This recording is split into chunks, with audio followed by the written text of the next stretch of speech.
Truth is undone. Options on you. I'm trying to break, but where I child, hold on, y'all, hold on. Oh shoot.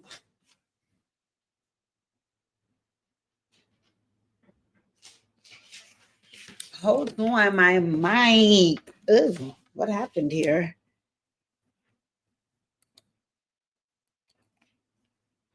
All right, I'm back in the building, Brooklyn. Be back on the map with that beautiful beard in the back of the back.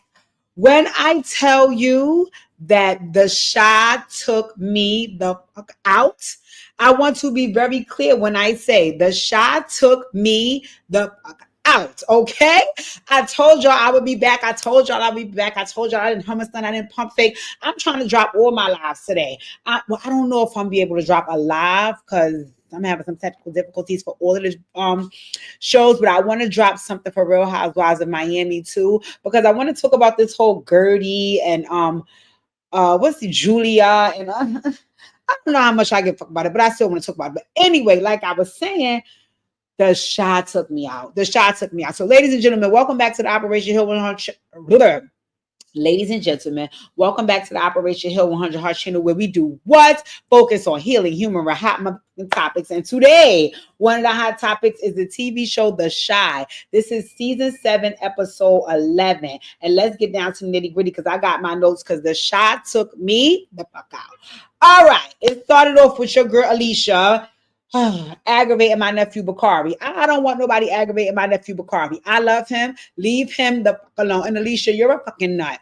But anyway, she was aggravating Bakari because Detective Toussaint told her that Bakari would know who unalived Rob, her son, because his vomit was on the crime scene, right? So she's like, listen, I've been being nice to you, motherfucker. I done gave you a scholarship. I done did everything they wanted me to do for you, not knowing that you knew, low-key, who killed my motherfucking baby. So you better let me know before I bury your ass in the backyard. So he was like, I told you, I mean, you know who killed him. Nuck is who unalived him. So she was like, absolutely not. Tell me the truth. He was like, I'm telling you, not Nuck. I'm sorry, Zay. Zay is the one who unalived him. It was Zay. I promise you it was Zay. So she said, are you sure? Are you sure, motherfucker? Who told you that? So he said, Nuck told me that. So she's like, why do you believe him? So then she looked at him and she was like, oh, I see what it is. Your loyalty is to Nuck. Alicia, come to the front. Bakari appreciates your scholarship and all that, and to God be the glory. But bitch, we don't know you. We don't know you. You stepped on the scene 2 seasons ago. Nothing but Bakari been together at least 5. No, you're right. His loyalty is to him. You're 100% right. His loyalty is to him. I don't know you. I do appreciate the scholarship. You did that on strength for your people because you don't know me neither. So don't make it seem like you just know you wanted to do something nice for me. No, you did it on the strength for your people, right? And again, I appreciate that. But I don't know you. I do not know you, so my loyalty would lie with somebody I knew a little longer, which is Nuck. So I was happy Bakari stood 10 toes down and was looking at that bitch like, whatever you say, you nut job. I'm going with the story that Nuck went with because that's who I fucks with. Anywho, in the next scene, you see Reg. Oh, I hate his gums because they black. I cannot stand Reg. Oh my God. But anyway, he did scare him the door fuck out of T-Pain, aka Hannibal, telling him that, listen, somebody know what the fuck happened. And to somebody that know, they put the cops on because what was going on that they would know about the heist and run down on it. So I'm gonna find out who the rat is, and that is gonna have to be unalived, right? So T-Pain just sitting there looking like, oh, how you gonna do that, Negro? I think it's gonna be your spray paint the fucking hairline that's gonna make your own self hot. But anywho, in the next scene, you see Detective Toussaint and Nuts. I want Detective Toussaint off the show. Wow, whose idea was it to bring her back? I'm not here for this. But anyway, she like, listen, you gave me the wrong drop. He was like, listen, you making it too hot. Pack the detective up. Pack the detective. Reg, go on and do the dirty work for us. I don't care too much for you, but I like you for this one.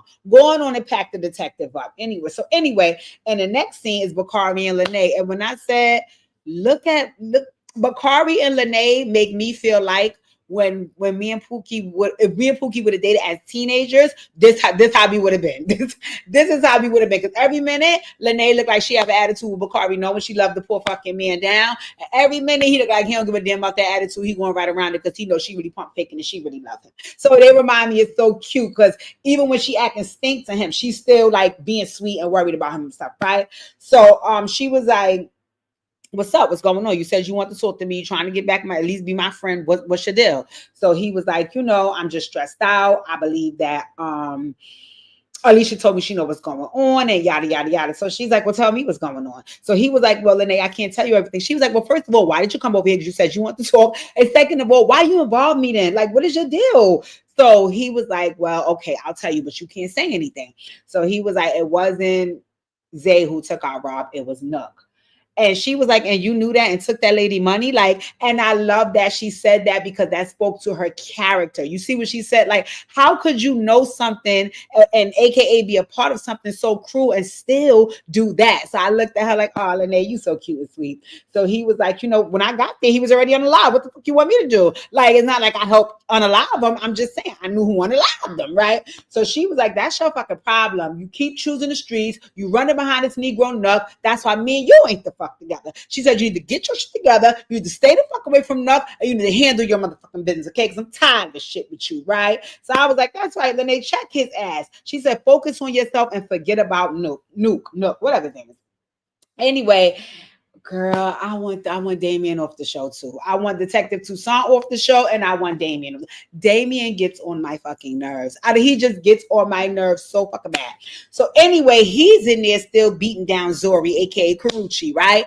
I thought she was just gonna come and go. You know what I don't like about people like Karuchi and Lala and stuff like that?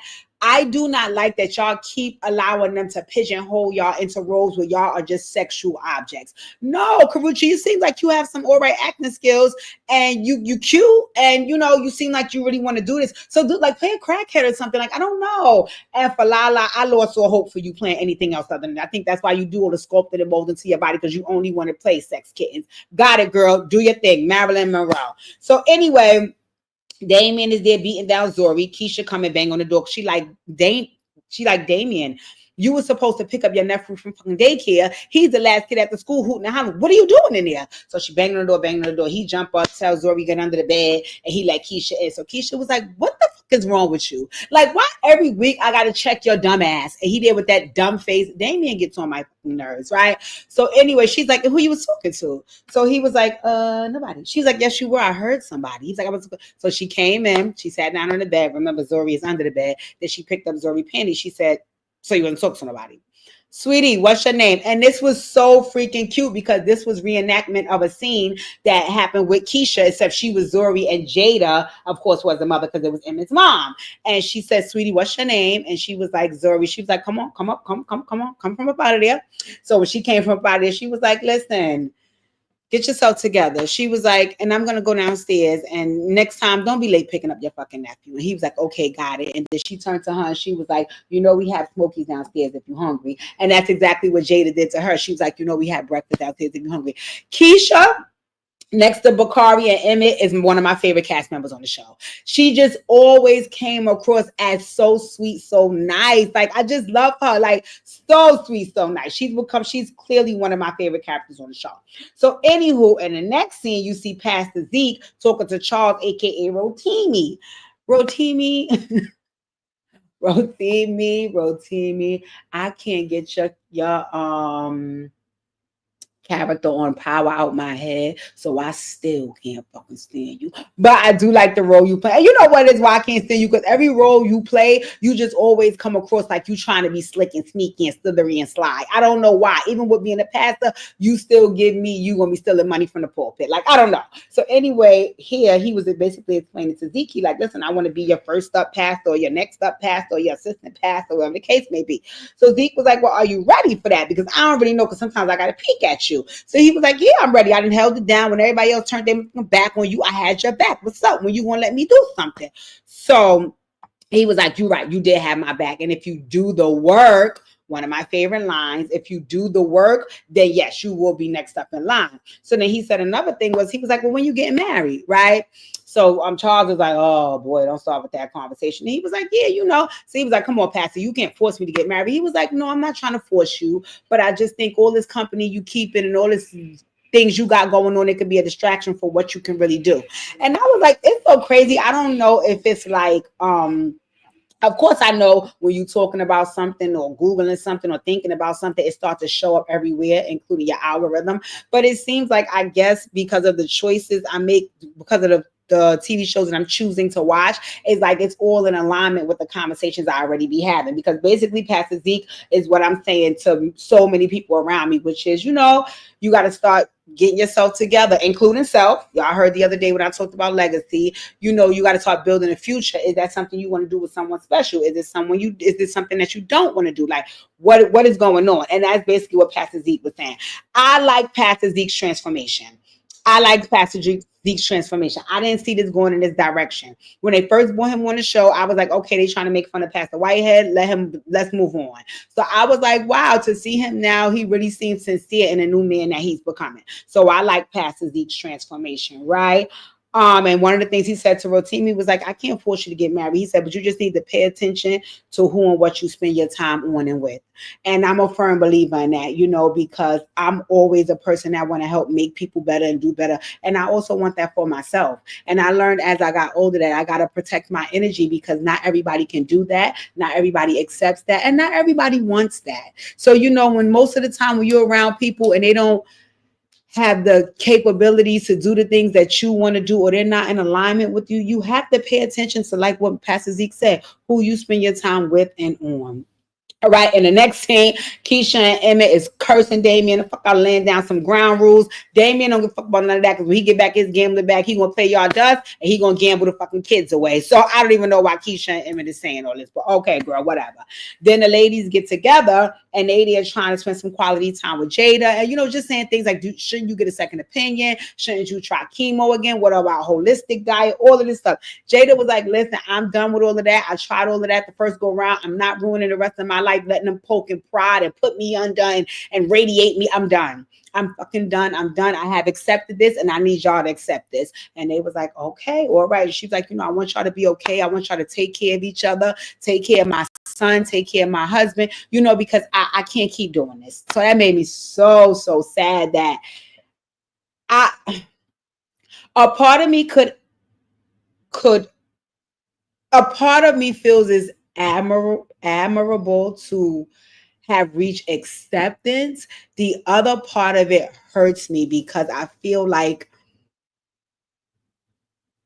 some part of me feels like I would still want her to fight. But again, I have never been faced with such a battle, right? But a part of me does still feel like I want her to fight. But it is what it is. Anywho, in the next scene, Lala and Big Mensa, I forgot what's big name on here. They just need to get a divorce. They back at the counseling session. Every minute she want to do something, he don't want to do it. He want to do something, she don't want to do it. I don't think this was a real marriage. I think that they had a lot of sexual tension.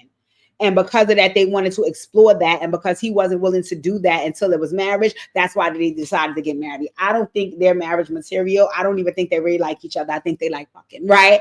And again, I don't know if that's going to work. So anyway, I think this is the part when they're telling the lady how he found out she was using a sex toy. And she was like, I can because I can. It have nothing to do with you. And he was like, oh, it make me feel like less than a man if you're using a sex toy, because what am I here for? And then on top of that is so many other things that happen in this relationship that make me feel like less than a man anyway. The fact that you don't let me make any decisions and you don't go along with any of my decisions that I try to make. And then on top of that, I find you using a third party tool to satisfy you. Motherfucker, I thought I was here to satisfy you, because that's really all we got is fucking, right? So I got both the points. Right? I definitely got both the points. I got what she was saying about this is nothing personal against you, right? That I am using a toy. But the other part about it, I can understand why he would be defensive. Now, what I will say about this is, and again, hey, we're all grown here. Being sexual is very physical and it's an act, right? And it's something that you have to participate in, right? When using sex toys, right? There's not much participation, right? That thing does all the job and that's it, right? If you're a woman or man who is into pleasing your partner, then you do want to participate. Now, naturally, of course, sometimes more people participate more than others, right? But you definitely want to have some level of participation in it. So I could identify with her using the toy because it's almost like today I'm not in a mood to either throw it back or suck it or whatever I would be doing to participate. Today I'm just in the mood to lay here and feel something and it be done. So I could see, as long as she's not using the toy and never screwing him, I could see why it would be like, but you taking it too personal. But then with him, I feel like he said, you already emasculate me in other areas. So this was just the icing on the cake, right? So I just think they need to get a divorce. That's how I feel, right? So then Reg gathers the whole gang and he like, listen, we gonna see who the snitch is. First of all, I didn't even know all of these people was aware of the robbery. But that's what I mean about this show. They share too much information, especially illegal information. So anyway, he have everybody riled up and he asked Jackie Long first. And Jackie Long was like, listen, I was hanging out with Shad. I didn't have y'all to think about. Shad is Jason Weaver. Jason Weaver is my fourth favorite character on the show, right? So they was like, wait a minute, ain't Jason Weaver who worked for Alicia? You sure you ain't say nothing about me? Jackie Long was like, I had your fucking ass to think about, so I ain't say nothing there, right? So then they asked the actual two robbers that they did caught, why y'all not in jail? So the two robbers had the nerve to say back to Reg, oh, because they said we wasn't who they wanted. Absolutely not. Absolutely not. Now, what I will say is we gonna buy that for the show, but that's not real life.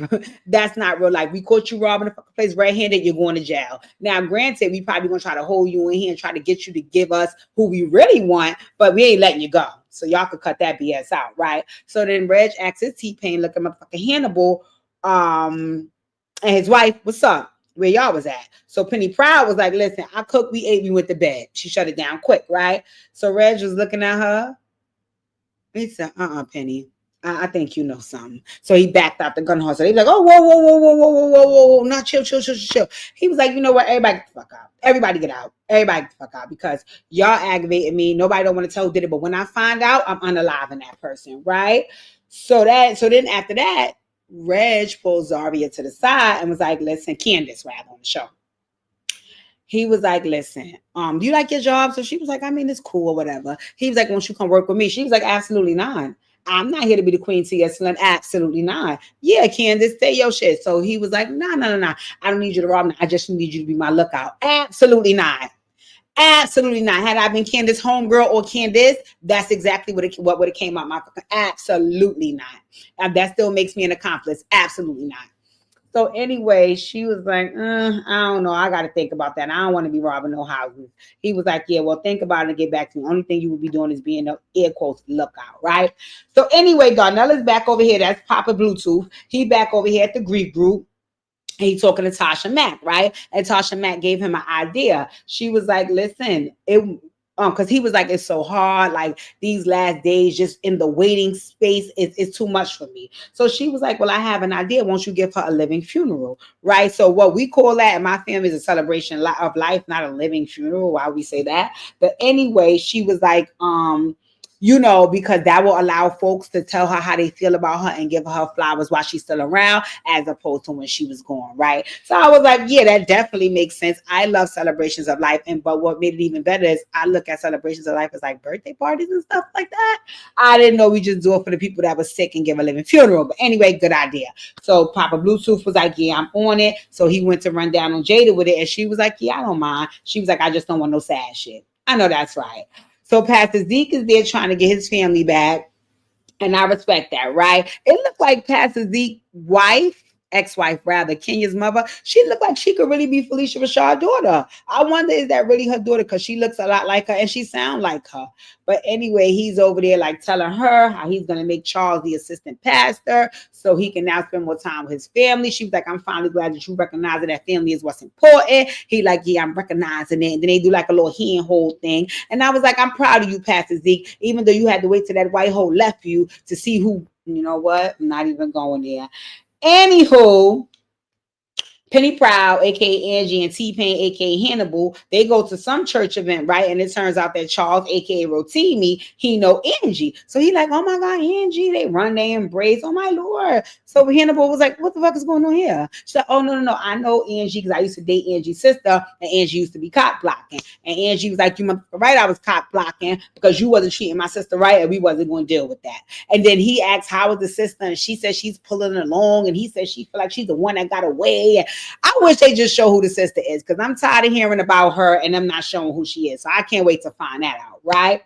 So then you see Papa Bluetooth talking to Emmett about the living funeral, and he's like, listen, I need you to get up there and say some words about your mama. Like, grow the fuck up and be a man, boy. You know, and he's like, you want me to get up there and talk about my mama like she dead already? And he's like, no, I want you to get up there and, you know, say some nice words about who she's been in your life and grow up and be a man, boy. And Emmett was like, I mean, I fucking guess. But who told you about this? So he was like, some hoe at the grief group. So he was like, you already into hoes? He was like, come on, grow up and be a man. I don't got time for this bullshit. I'm trying to get the woman I love in the care life together. What are you bothering me about some dumb shit for? AKA, yeah, I'm on that hoe, but I'm just waiting for your mama to drop dead. Anyway, so Nook and Bakari is chilling. And Bakari ends up sharing with Nook that Alicia knows that he know who unaligned her son. So Nook is like, well, how in the fuck she know that, nigga? So he said, well, nigga, my motherfucking throw up was right outside the crime scene. So she know I know. So he was like, see, that's what I mean about your weak ass. That's why I didn't want you being my right hand and my second step and my dog son. And he said, bitch, I didn't want to be none of that shit. You forced that shit on me. He said, nigga, you ain't have a choice. I said, oh shit, this conversation and got heated. No, you know what? I'm tired of you. I'm tired of your DJ Envy looking ass. I'm tired of you, but okay, right? But it was Detective Toussaint who told Alicia that Bakari knew because she told her that Bakari's DNA was out there because his volume was out there. FYI PSA.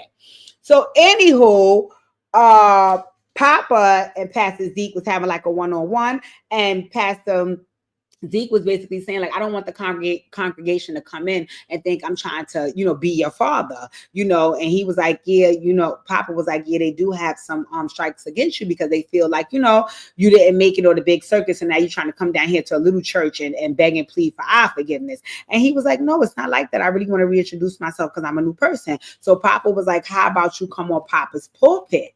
Because then you'll be able to kind of share who you are, and people can have an idea and know the man that I know. So they ended up saying little slick things, and then a joke came up, and then Papa accidentally called Pastor Zeke dad. Absolutely not, Papa.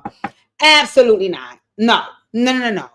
You better get in your head that that's a fucking uncle or something, because that ain't your pappy. And if you are yearning for your pappy, you need to go to some grief counseling, because that's not your father, and you're not going to start thinking that, because then you're going to start having expectations of this man, and when he falls short, y'all going to have a fucking problem. So therefore, don't start thinking that's your pappy. Don't even get that in your head. That's your long lost uncle in Christ. That's it. Right? Nuck and Tiff is still hanging together. This is weird. Right? This is very weird to me, but okay, girl, your hormones is raging. Maybe you need to have some fun, right? Papa Jake and Bakari meet up with Dwayne Wayne. I guess. Okay, right. So then Vic Menza, he go meets up with Pastor Zeke because he wanted to have some like marriage counseling, because he's still mortified that Lala was using the toy. Pastor Zeke was like, nigga, help her use the toy. Like, why are you fucking up your marriage with dumb shit? All right, lighten up. You're a little too, you know, your mental health is leaking out on this girl. Come on, calm down. You ain't a soldier at war. If she want to use a toy, bring your ass in there and hold it for her. Like, what are you making this a problem for? This is something y'all can get through. And Vic Menza was like, oh, shit, I ain't even thinking. But like, they said, yeah, because you too busy trying to be fucking a soldier at war. This ain't that, bro. Calm down. Make your marriage work. Have fun. Enjoy yourself, right? So then Pastor Zeke goes on Papa's pulpit, right? And he wants to talk about his indiscretions, how he put the church before his family, his cheating, all of this, all of that, right? I actually really liked Pastor Zeke's interview on the podcast. I really liked this interview. I felt like he was transparent. I felt like he was humble, and I felt like he was very honest and forthcoming. And he basically was saying on there like he misses his family and he wants to make things work. And he really, really was saying like if she give him a second chance this time, he's really not going to f that up because he know how valuable family is. And I want to say this to men and women because I hear it a lot of times. They healing hearts, and I also hear it in my own personal life too, right? Please know when you have someone of substance and value in your life. Please know, because there's not a lot of people out here that would stand 10 toes down with a person or be good to a person or love a person unconditionally. So please know when you have a person of substance and value, and please be able to hold on to that no matter how it's done, right? Because even in Healing Heart sessions, I'm there talking with people, and they're frustrated because they're heartbroken because them and their boo didn't work and they won't give them another chance, or they have a family member that they were disrespectful to and that person doesn't speak to them anymore, or they have a friend and that friend had disconnected from them because they was disloyal, and like whatever the case may be. And then you hear the person now saying, well, no, that friend did everything for me, and no, that family member was there all the times I needed them. Yeah, you messed that up because you didn't see how valuable they was when they were there. So just be mindful, guys. To ladies and gentlemen, please be able to recognize when you have someone of substance and value in your life. And if you can't, come get your Operation Heal 100 Heart session.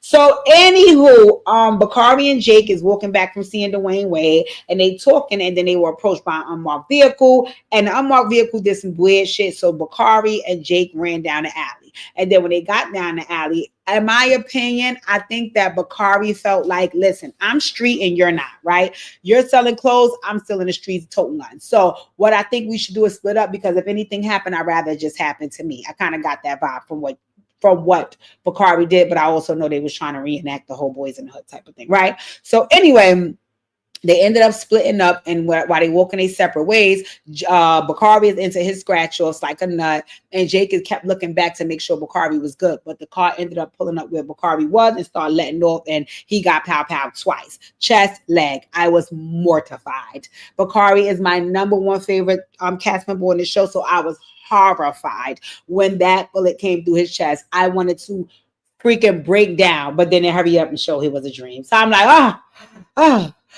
child, don't do my Bakari like that. They know that's my nephew. So anyway, now Alicia, I missed the part. Detective Tucson went over Alicia's house and was asking Alicia to help her woo Candace in, because that's Reg's girlfriend, and if she could get Candace under her wing, then she could get the Reg. So at this point, can somebody remind me why Alicia want Reg? Because I'm still confused about that. But anywho, I know why Detective Tucson. Please pack Detective Tucson up, warn him. But anywho, Alicia's like, all right, okay, I know what I gotta do. Where she work? What she do? What's her name? Got it. So anyway, Alicia shows up to Candace's phone store, right? And I mean, for me, this scene was a little unrealistic. And it wasn't well thought out, because they make it seem like Candace is like some wide-eyed teenager or something, right? Because every little thing she's so easily impressed by. Because when she came in, it was like,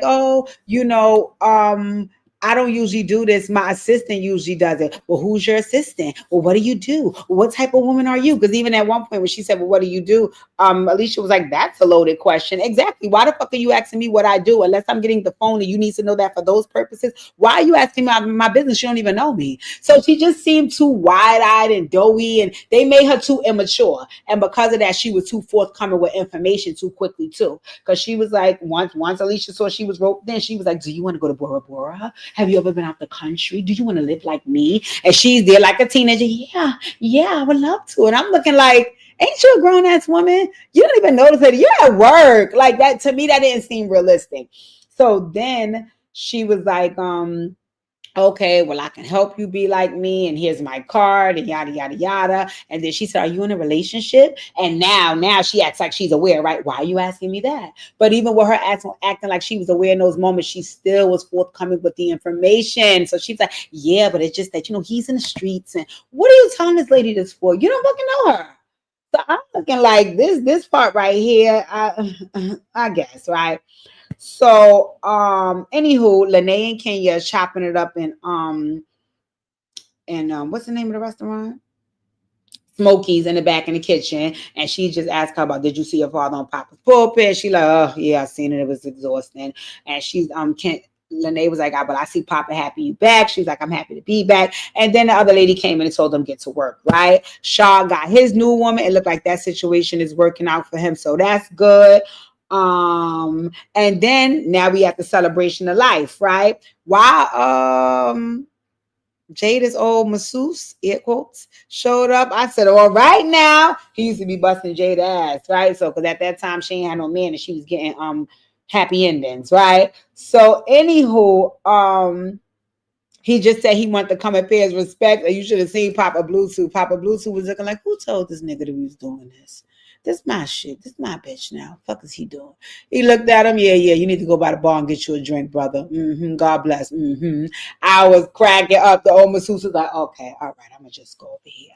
So then Pastor Zeke was getting cursed the fuck out by the ex-wife because she was like, why did you go on Papa's pulpit and tell all our business? Listen, you're the public figure. We're not. We want to heal in private. Next time you try that shit, your ass is out. I was like, all right now. So anyway, they get the end of life celebration started, and it was really, really beautiful. It was really, really beautiful. Everybody got up there to talk. It was really, really beautiful. But then it was a part, oh my God, I hope they let me play it on here.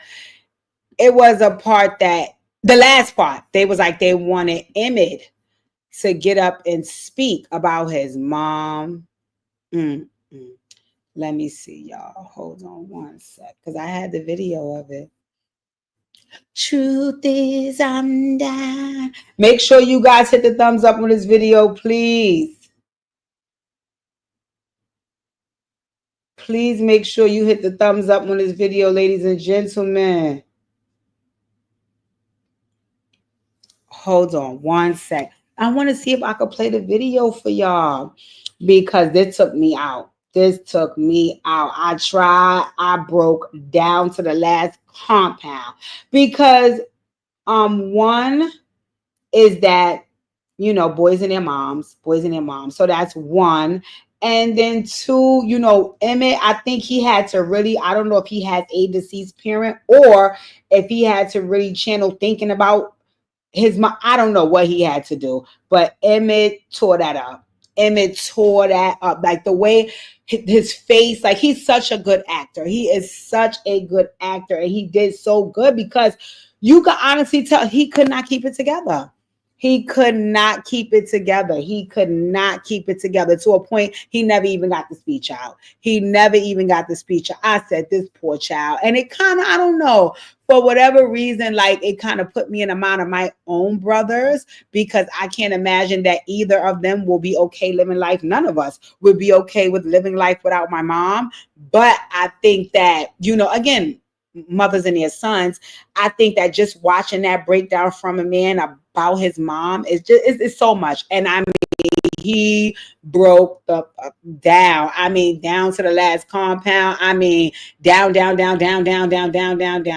on, hurry up. I'm trying to see if they'll let me show it to y'all. And I just was like, damn, like, you know, and again, he's his mom's only child. And for a while, you know, Papa Bluetooth wasn't there. So it was just me and you. So now, you know, if it's just me and you, and now it ain't going to be you no more, like, I don't want that. So it was terrible. Hold on. Oh, they let me see it. Yeah, I don't think we could see it here because it won't let me, hold on, y'all. Oh man, I really wanted to show y'all because Emmett really was destroyed. Emmett really, really was destroyed. That was a terrible thing. He broke down. Like, and when he broke down, and dad was like, I got it, you know, I'll take care of it. And he the father said he had something written on the paper. So the father said everything that he had written on the paper. You know, it was a beautiful message, right? Oh my God, I want to show y'all. Let me see. Remove this. Up screen. Yeah, it don't let you share slides, PDFs, video file. Let's see. Oh, I know what I gotta do. I know what I gotta do to show y'all. Hold on. Truth is, I'm dead. Options of you. I'm trying to break, but where?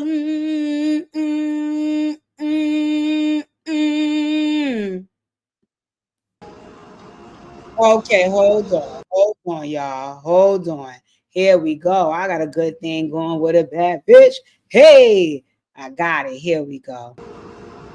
Hey, buddy. Kayla, when I think about my mom, Hmm. can you imagine?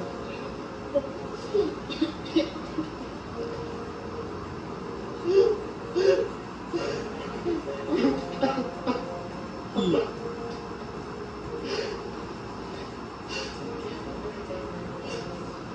Hmm. A boy's first love is his mom. You saw the best in me when I was at my worst. You held on to me until I could see myself as the man you raised. And now I'm holding on to myself. No matter what happens, I'm gonna hold on to the love you poured into me and my family. I'm gonna hold on to the wisdom that finally grew me up. I'm gonna hold you in my heart till I see you on the other side.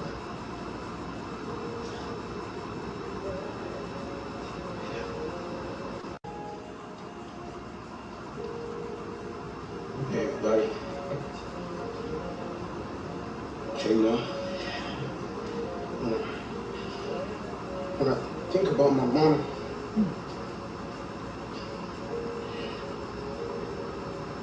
can you imagine?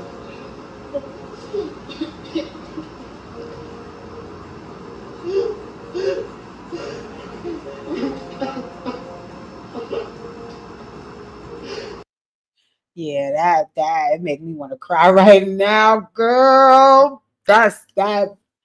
Oh my god! Because you know what I think, right?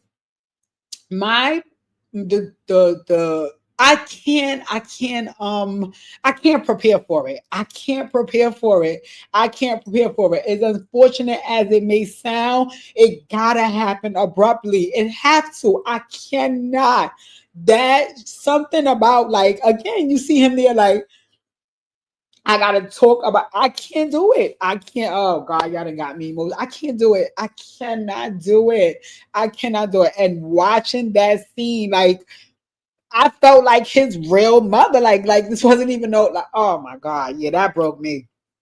That broke me. And I watched it last night, and even I watched it last night and again today, and even right before it happened, I mean, even today watching it again, I'm trying to take notes and be strong. I broke down again. I'm like, yo, this is crazy.